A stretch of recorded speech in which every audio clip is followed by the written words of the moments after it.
Smartphones are great. Of course they are. We all know that. In fact, many of us have replaced our laptop or desktop computer with just a smartphone. But if you want to do anything more than just a short email or short text or insult your Facebook friend, the on-screen keyboard just isn't going to cut it. What you need is one of these, a Bluetooth keyboard. I love you, Bluetooth keyboard. These are great too. With one of these, you can write a novel on your smartphone if you wanted to. But more than that, because it's not just about text entry, you can also navigate and interact with your smartphone with a Bluetooth keyboard. They're great when you're commuting or traveling and you want to get some real work done on your smartphone. There is one problem. It's huge! They're just too big. You can't just slip one in your inside coat pocket or in your jeans pocket. Well, not unless you're MC Hammer or Coco the Clown. It's just too big. Let me introduce you to the Hable. Shaun of the Shed, an AMI original podcast. Welcome back to Shaun of the Shed. I am Shaun Preece. This is my shed, and this is the show where I talk all about the technology that can be so damn useful to us as blind or visually impaired people. And yes, in this episode, I want to talk about the Hable One. What is it, and why do you need one? They call it a Bluetooth controller or a smartphone keyboard. And that's exactly what it is. It's just the same as when you use a Bluetooth keyboard with your smartphone. You can use it to enter text or just navigate and interact with your smartphone, be it an iPhone or an Android phone. It's just like a Bluetooth keyboard, except there's far, far fewer keys on the Hable One. In fact, there's only 8 buttons on the device. It's roughly 5 inches by 2.5 inches, but it's just thicker than your standard iPhone or Android phone because it's about just under an inch thick, I would say. But still, it fits nicely in the palm of your hand. So let's take a look at this thing. It's black in color, and the buttons on the face of the device are white. 6 buttons in the center on the front face of the device. These are Perkins-style Braille keys. Just to the left of those buttons is a longer button, which is button 7, and then there's also a longer button to the right of those central 6 buttons, which is button 8. On the top side of the device is the power switch. On the underside is a USB-C port for charging it, and a little lanyard hole. Anyway, that's the description of the Hable One. I suppose now we should talk about the elephant in the room, and that is, how can 8 keys possibly replace the keys on a Bluetooth keyboard? Again, I suppose this takes us back to the discussion of, is this a Braille device? Yes, this is a Braille device because the way you enter text and control it is through the Braille keys.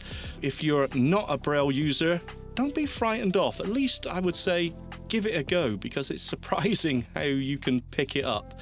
And if you are, then definitely you're going to love this thing.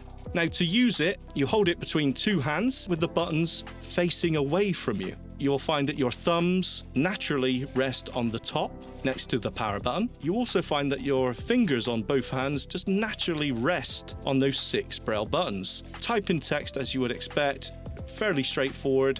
Once you pick up grade 1 Braille, it's okay, it's absolutely fine. But also use those keys to navigate around. For 99% of the things you want to do with your phone, I'm pretty sure the Hable One has a command for it.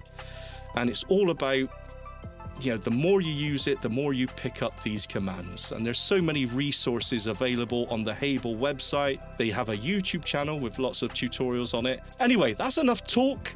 Let's get on to actually using this thing. As I said, this does support both iPhone and Android phones, and out of the box you simply power on and you will see this device, the Hable One, in your Bluetooth settings of whatever device, your Android phone or your iPhone.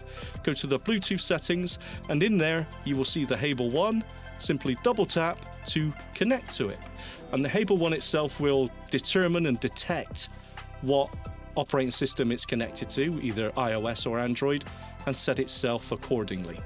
I will say as well, which is something I really love, is that if you're switching between an iPhone or an Android phone, you'll find that most of the commands that you learn for navigating around are actually the same on both devices. So you don't need to learn separate commands for an iPhone or an Android phone. It's great.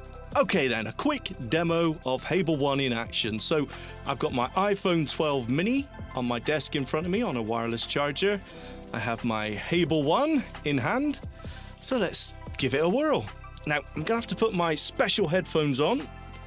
Oof, now I feel like a proper DJ. Now I can hear my phone. So, let me get the Hable One here. So, holding it between my two hands.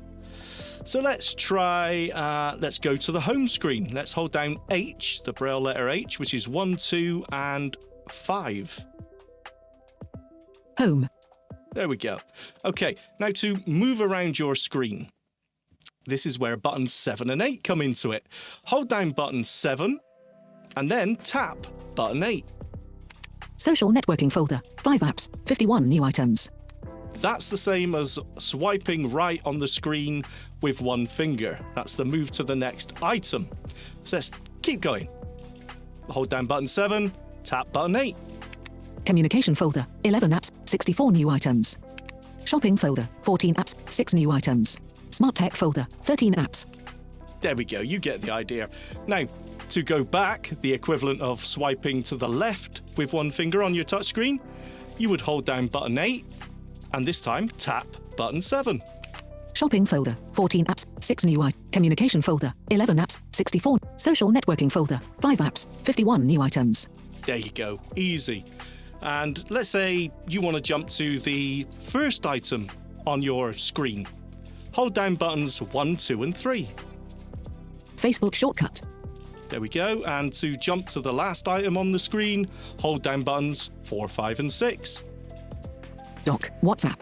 There we go. How cool is that? So easy, right?